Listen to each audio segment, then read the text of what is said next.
10 detik lagi, kita akan saksikan talk show fenomenal dalam sejarah. 4, 3, 2, 1. Dari iNews Center Jakarta, kami persembahkan acara fenomenal Hotman Paris Show.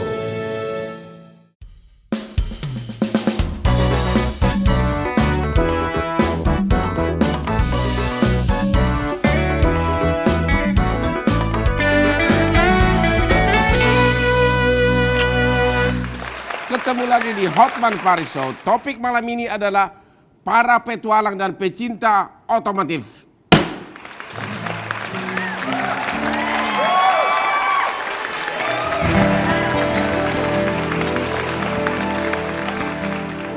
Selamat malam Pak Bos. Aku nggak pernah bosan lihat kamu deh. Oh gitu ya, bagus. Selalu ada yang menarik tiap hari. Jangan bosen dong lihat aku dong. Kan aku mau terus kerja di sini. Kan aku pernah bilang sama Pak Bos, aku tuh ngefans udah dari dulu. Untuk saya. Iya dong. Tapi ngomong-ngomong, semenjak Hotman Paris Show ini nge-boom ya Pak Bos ya. Bukan cuma aku loh yang mengagumi Pak Bos. Banyak sekali teman-teman aku dan masyarakat di luar sana itu yang kagum sekali dengan seorang Hotman Paris Hutapea. Bahkan banyak teman-teman aku itu bilang, boleh nggak sih aku belajar sama Pak Bos Hotman Paris? Gimana sih caranya untuk jadi pengacara, jadi lawyer yang terkenal? Jadi boleh nggak sih Pak Bos sharing sedikit tentang background why not? pendidikannya? Boleh ya? Untuk kamu, I'm always available. Oh, kan Pak Bos kita ngobrol-ngobrol dulu. Jadi emang banyak banget teman-teman aku itu yang penasaran dengan apa sih latar pendidikannya Pak Bos. Pendidikan apa aja yang ditempuh sampai menjadi seperti sekarang ini. Boleh ceritain dong Pak Bos? Jadi gini, saya itu tidak pernah kepikir menjadi lawyer. Iya. Nggak masuk jadi fakultas hukum karena dulu mimpi kalau insinyur itu pasti kaya. Kalau dokter itu pasti kaya. Iya. Tapi saya mau masuk ITB boro-boro. Cara ngisi soalnya aja saya nggak tahu karena saya dikatapel dari Tapanuli ke Bandung, batak tembak langsung. Akhirnya saya terpaksa masuk di Fakultas Hukum. Tapi di Fakultas Hukum saya merasakan bakat saya. Saya lulus paling cepat dalam sejarah Universitas Parahyangan Fakultas Hukum. Saya lulus Fakultas Hukum cuma 3,5 tahun. Dan saya ingat dua dosen saya yang adalah tokoh hukum Indonesia, yaitu Profesor R. Subekti yang mengarang KUH Perdata dan juga Ketua Mahkamah Agung, sampai pernah ngasih saya buku atas prestasi. Satu lagi adalah Hakim Agung Retno Udan juga ngasih saya buku atas prestasi saya. Jadi memang saya berbakat bidang hukum. Saya selalu rindu mau jadi lawyer lagi. Akhirnya saya penuh keberanian. Saya tinggalkan Bank Indonesia, bank yang paling diimpikan orang. Masuklah saya ke law firm yang juga raksasa Makarim dan Taira, yaitu Dr. Nono Anwar Makarim dan Frank Taira Supit. Semuanya grup Harvard Law School yang bule-bulenya juga banyak. Dan anaknya Nono Makarim itulah yang sekarang pendiri Gojek, Nabil Makarim. Jadi menjawab pertanyaanmu, untuk sukses jadi pengacara, kamu harus magang jam terbang tinggi kerja di kantor besar. Kalau kau begitu lulus, langsung buka kantor pengacara, sampai tua kerjaan kamu hanya akan menangani perkara perzinahan, selingkuh gitu loh. Tapi to be international lawyer, you must be able to speak in English legal language, bahasa hukum. Kadang-kadang saya bisa berhari-hari berdebat di pengadilan atau di arbitrasi di Singapura in English. Wow. Bahasa Inggris tanpa magang kerja yang lama tidak cukup hanya dari les. That's make me as I am now, gitu loh. Oke, tidak hanya Pak Bos, di sini adalah seseorang yang besar dengan perjuangan yang besar pula sebelumnya. Ini ada contohnya 3 orang Pak Bos, orang yang terkenal, yang dikenal sebagai jutawan, tapi orang-orang tidak tahu kalau mereka juga punya perjuangan yang sangat besar. Yuk kita lihat ini dia. 2 bos WhatsApp masuk daftar orang terkaya. Ini adalah Jan Koum, CEO dan pendiri WhatsApp yang dulunya adalah seorang imigran Ukraine yang sempat menjadi tukang sapu dan hidup di bawah garis kemiskinan. Tapi kekayaannya sekarang sudah mencapai 93 triliun rupiah kalau dirupiahkan. Kemudian Jack Ma, ini semua orang juga mungkin tahu Jack Ma ya. Berawal bekerja sebagai guru bahasa Inggris di sebuah kampus di kota kelahirannya dengan gaji sekitar 180 ribu rupiah. Dan sekarang total kekayaannya mencapai 555 triliun rupiah.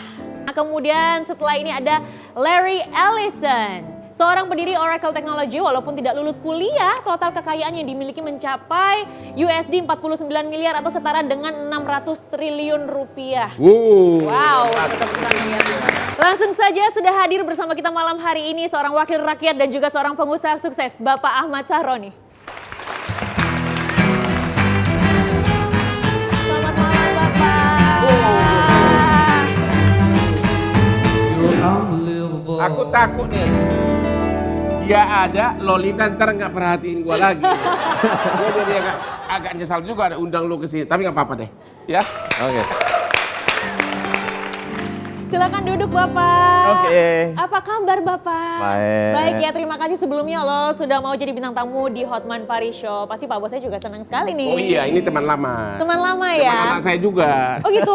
Iya. Oke deh kalau gitu.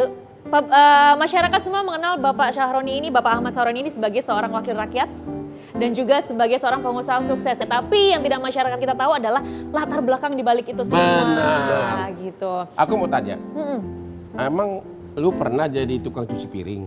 Pernah, Umur berapa itu? masih belasan ya. Umur belasan tukang cuci piring. Sekarang tukang lihat mobil mewah di garasi. Oke, apa lagi?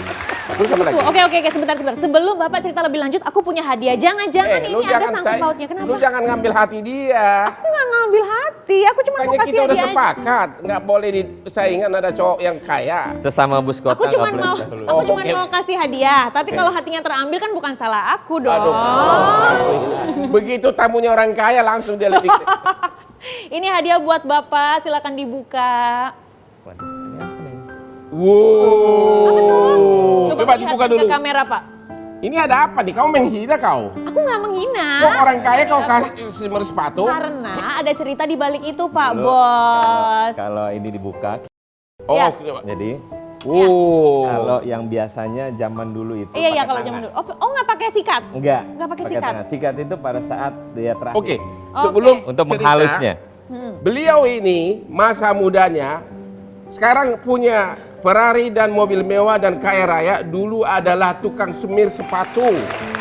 Para ibu-ibu di rumah, coba renungkan lagi.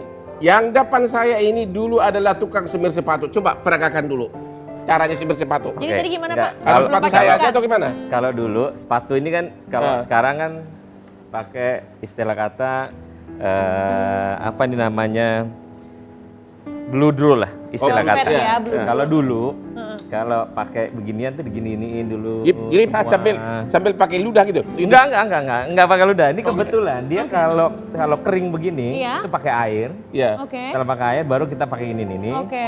Setelah semua rata, ada alas pertama, biasanya sikat dulu dengan sikatan begini. Ini modelnya begini. Saya masih ingat banget nih dengan sikat begini. Ya.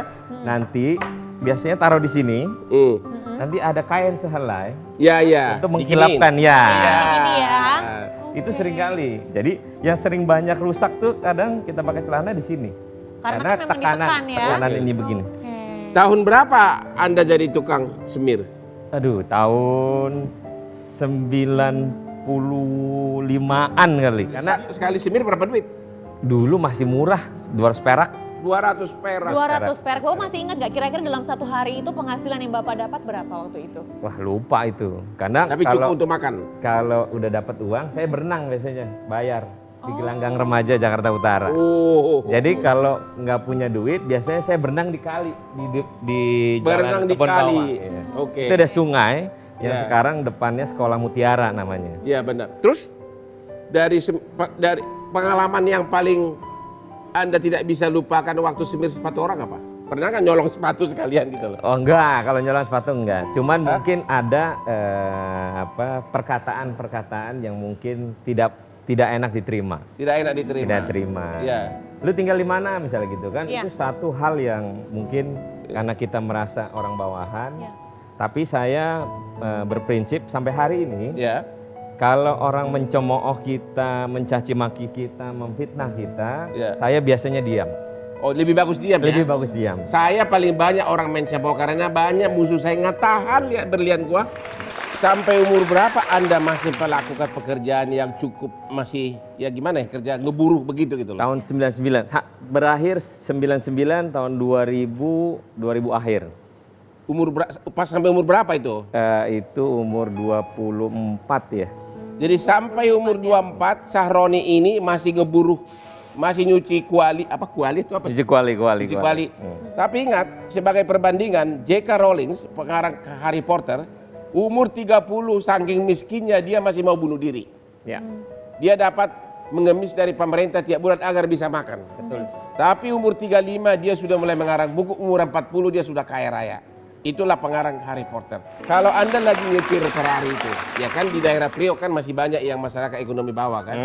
Anda sambil lihat begitu, tersentuh nggak hatinya kalau lihat tukang ojek payung sama tukang semir sepatu. Sambil Anda dengerin Ada lagunya, perasaan nostalgia. lagu-lagu top gitu loh. Dan kebetulan saya masih tetap tinggal di Priuk dengan nuansa yang sama dan punya mimpi bahwa suatu ketika saya memiliki yang cukup, maka saya pengen punya rumah di satu gang yang cukup satu mobil aja. Tapi pas masuk gang, mimpi saya garasinya ada Ferrari, ada motor sport. Dan alhamdulillah itu terjadi. Melihat teman, Alhamdulillah itu terjadi. Alhamdulillah Maksudnya terjadi. itu semua mobil mewah itu sudah ada di sudah sini ada, sekarang. sudah ada. Dan